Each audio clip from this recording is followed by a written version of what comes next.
Halo teman-teman sekalian, berjumpa lagi dengan saya, Kak Ika Darmo, pada ulasan modul yang kelima, yaitu pembelajaran tentang pasar modal. Pada sesi ini kita akan membahas tentang pengenalan pasar modal dan instrumennya, serta bidang tugas pasar modal. Buku referensi yang kita gunakan, Ekonomi untuk SMA MA kelas 11, karya Dewi Kusumawardhani yang diterbitkan oleh Pusat Perbukuan Departemen Pendidikan Nasional 2009. Teman-teman, pasar modal bisa kita ibaratkan seperti pusat perbelanjaan atau mall. Namun, ada sedikit perbedaan antara pasar modal dengan mall yang kita kenal.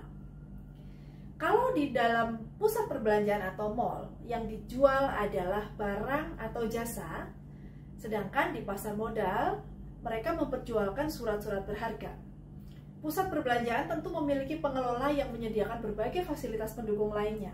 Nah, di pasar modal juga memiliki fasilitas untuk menanam dana atau mendapatkan modal untuk investasi jangka panjang. Pasar dan instrumen pasar modal.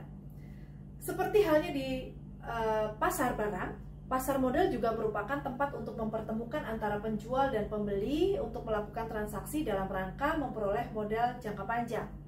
Definisi pasar modal menurut Undang-Undang Nomor 8 Tahun 95 adalah kegiatan yang bersangkutan dengan penawaran umum dan perdagangan efek, perusahaan publik yang berkaitan dengan efek yang diterbitkannya, dan lembaga profesi yang berkaitan dengan efek.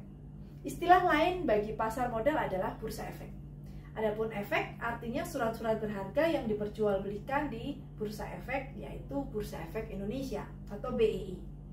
Layaknya sebuah pasar, tentu ada barang yang diperdagangkan di dalam pasar modal. Barang yang diperdagangkan tidak seperti pasar barang seperti baju, sepatu, tas, tetapi barang-barang yang berupa surat-surat berharga. Surat-surat berharga yang diperjualbelikan di dalam pasar modal disebut sebagai instrumen pasar modal. Instrumen di pasar modal dapat digolongkan menjadi 3 kelompok, yaitu saham, obligasi, dan derivatif. Instrumen pasar modal. Yang pertama adalah saham. Saham merupakan bukti kepemilikan atas suatu perusahaan dengan adanya modal yang disetor. Jika kalian menanam modal di suatu perusahaan, maka kalian ikut andil dalam kepemilikan perusahaan tersebut. Semakin besar saham yang dimiliki, maka semakin besar pula kekuasaannya di perusahaan tersebut. Keuntungan yang diperoleh dari saham tersebut kita sebut sebagai dividen. Ada 2 jenis saham yang dibedakan, yaitu saham biasa atau common stock dan saham preferen atau preferred stock. Yang kedua, obligasi. Obligasi merupakan surat pengakuan utang jangka panjang yang dikeluarkan suatu perusahaan dengan tujuan untuk memperoleh dana. Selain perusahaan, pemerintah juga menerbitkan obligasi untuk memperoleh dana pembangunan. Misalnya perbaikan jalan, pembangunan gedung sekolah, dan fasilitas-fasilitas umum yang lain. Pemegang obligasi akan memperoleh bunga secara periodik dan akan menerima pokok pinjaman pada tanggal jatuh tempo. Keuntungan membeli obligasi diwujudkan dalam bentuk kupon, ya. Dan yang ketiga, derivatif. Derivatif merupakan bentuk turunan dari saham. Derivatif yang ada di Indonesia berupa warrant and right. Warrant artinya efek yang diterbitkan oleh suatu perusahaan yang memberikan hak kepada pemegang efek untuk membeli saham langsung dari perusahaan tersebut dengan harga dan waktu yang sudah ditetapkan.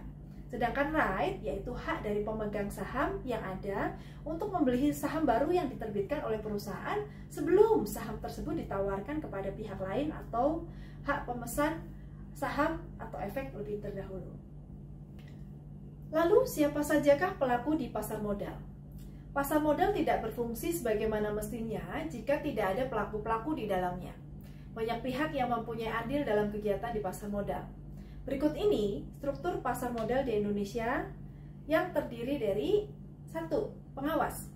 Tugas pengawas pasar modal secara resmi dilakukan oleh Bapepam atau Badan Pengawas Pasar Modal yang bertugas membuat peraturan-peraturan sebagai pedoman bagi seluruh pelaku pasar modal dalam melakukan pengawasan terhadap pelaksanaan peraturan tersebut.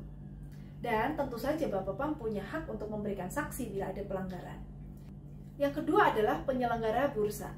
Badan yang bertugas menyelenggarakan bursa atau perdagangan efek adalah Bursa Efek. Bursa efek ini yang akan memberikan fasilitas perdagangan, sehingga selalu memperbaiki teknologi yang dimiliki agar proses perdagangan berjalan fair dan efisien.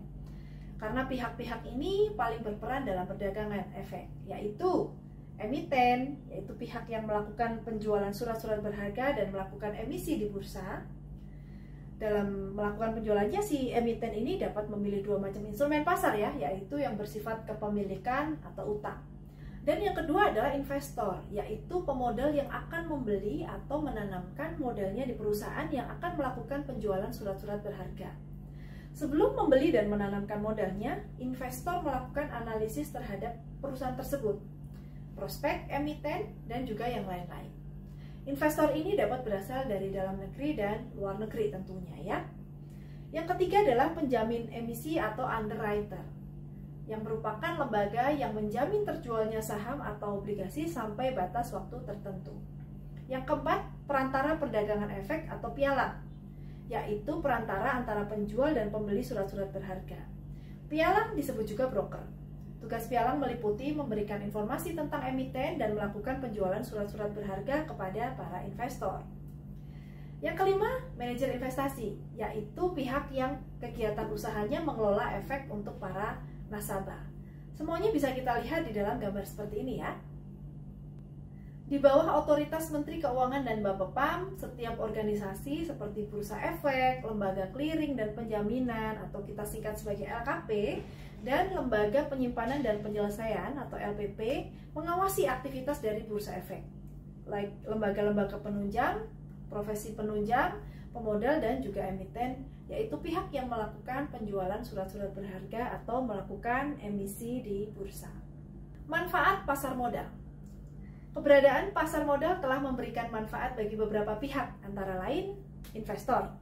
Manfaat pasar modal bagi investor yaitu memberikan kesempatan kepada masyarakat untuk memiliki perusahaan yang sehat dan mempunyai prospek yang baik di masa depan. Selain itu, pasar modal telah memberikan alternatif investasi yang memberikan potensi keuntungan dengan risiko yang bisa diperhitungkan. Yang kedua, dunia usaha. Bagi dunia usaha, pasar modal memberikan keterbukaan bagi dunia usaha melalui saham-saham yang diperdagangkan. Dengan demikian, pasar modal menjadi sumber pembiayaan jangka panjang bagi para pemilik usaha. Pemerintah. Pasar modal memberikan manfaat tersendiri bagi pemerintah. Adanya pasar modal, pemerintah dapat mendorong perkembangan, pembangunan, serta meningkatkan investasi dan menciptakan kesempatan kerja. Nah, baik teman-teman. Sekarang coba pertanyaan berikut kalian jawab ya. 1. Siapakah pihak-pihak yang terlibat dalam pasar modal? Lalu, siapakah yang menerima manfaat dari aktivitas pasar modal? Oke, simak terus kelanjutan materi pembelajaran kita di video-video selanjutnya ya. Sampai jumpa dan terima kasih.